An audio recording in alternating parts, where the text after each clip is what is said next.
maamulka gobolka Togdheer ka degmada Burco iyo mas'uuliyiinta wasaaradda caafimaadka Soomaaliland oo kulan isugu yimi xafiiska maamulka gobolka Togdheer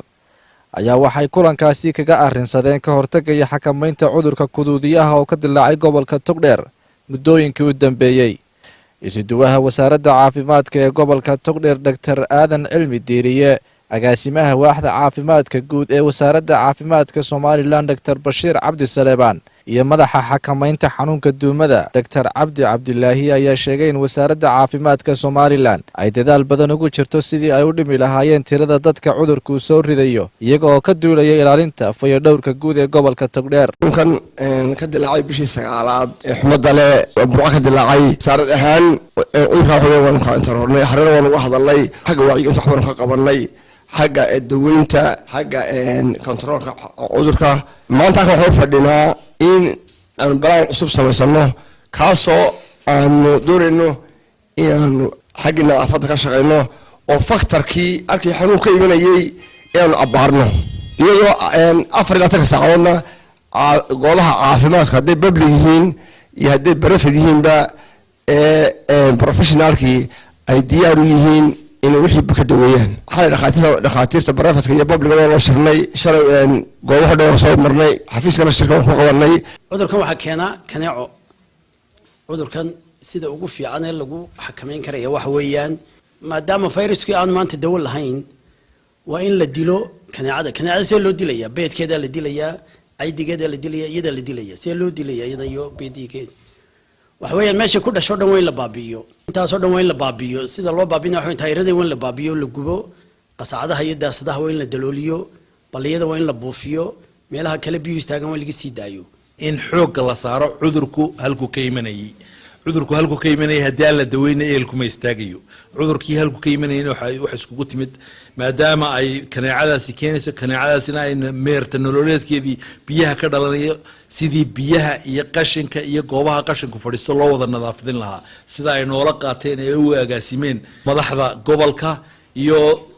duqa magaalada Burco. Ali Mahdi Ismaaciil oo kamida mas'uuliyiinta shirkadda Telesom maayarka degmada Burco Maxamed Yuusuf Cabdiraxmaan Muraad iyo gudoomiye ku-xigeenka gobolka Togdheer Maxamed Cabdilaahi Nafaqo ayaa sheegay in dadaalka ka dhanka ah dabargoynta cudurkan ee kuduudiyaha ay kala qayb qaadan doonaan bahda wasaaradda caafimaadka Soomaaliland. shirkad ahaan waxaan doonayaa laba fariimood inaan bulshada u gudbiyo mid weeyaan runtii dadka xanuunsanaya inaan lagu hayn guryaha sida ugu dhaqsaha badan loo gaarsiiyo goobaha caafimaadka. qodobka labaad waxa weeye waxaynu bilaabi doonaa oo sida ugu dhaqsaha badan u bilaabi doonaa inaynu gudbino fariimaha caafimaad iyo waxay xambaarsan yihiin in iyadana insha Allah tacaala loo dhigo muglaado oo dadku ay akhristaan ay ka faa'iideystaan inaynu ku dadaalno xoogna iska saarno nadaafadda. talada aan u soo jeedinayno ka maarta mas'uuliyad ahaan iyo ka wasaarad ahaan baan soo jeedinaynaa waxa weeye goobta caafimaadka ee dhakhaatiirtu ay joogaan waa in la geeyo dadka ay xanuunkaasi asiibo si aan dhimasho u keenin. xanuunkan sida la yaqaano oo dhakhtaradu sheegeen maaha xanuun inta badan dhimasho keena laakiin haddii uu helo wax caawiyo haddii uu helo wuxuu keenayaa dhimasho keenaya oo ay ka mid tahay dawo xumo ama dawo qofka aan loogu talagelin oo la siiyo. waxaan isla qaadanay labadaas shay wacyigelin dadka la siiyo iyadoo inaga caawinayso shirkaddan la yiraahdo Telesom iyo environmentigii in laga nadiifiyo waxyaabaha loo tuhunsan yahay in ay koskareyn karto taayirada magaalada yaalo oo kale muxuu ahaayay waxyaabahan biyaha laga cabo waxyaabahan sharaabka laga cabo meelaha biyuhu ay fadhiyaan muxuu ahaayay wasaqda. waxaan isla ballan qaadnay wasaaradda caafimaadka iyo dawlad hoose ahaan iyo shirkadda Telesom inaanu gelino xagga maartay aqoontana gelino adduunka iyo gaadiidkana gelino sidii hawshaasi markaa ay nooga dhamaan lahayd. waxaan halkan uga mahadnaqayaa shirkadda Telesom oo annagu aanan invite garaynin lugahooda noogu yimi oo ay diyaar u yihiin inay